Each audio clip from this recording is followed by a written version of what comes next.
Hello guys and welcome back to the channel.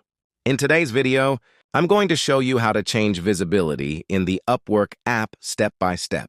So if you want to make your Upwork profile public or private, then this video will help you out. Make sure to watch the video till the end so you don't miss any important steps. Now, without wasting any more time, let's get started.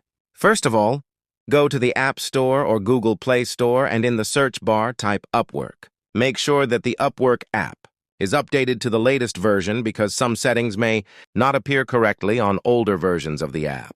Once the app is updated, simply open the Upwork app on your phone. After opening it, tap on your profile icon in the top left corner of the screen. A menu will appear where you need to tap on Profile. After that, tap on Profile Settings.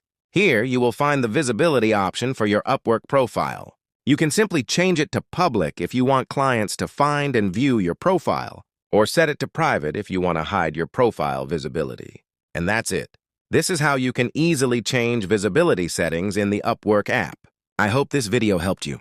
If it did, make sure to leave a like, subscribe to the channel, and turn on notifications for more Upwork tutorials and freelancing tips.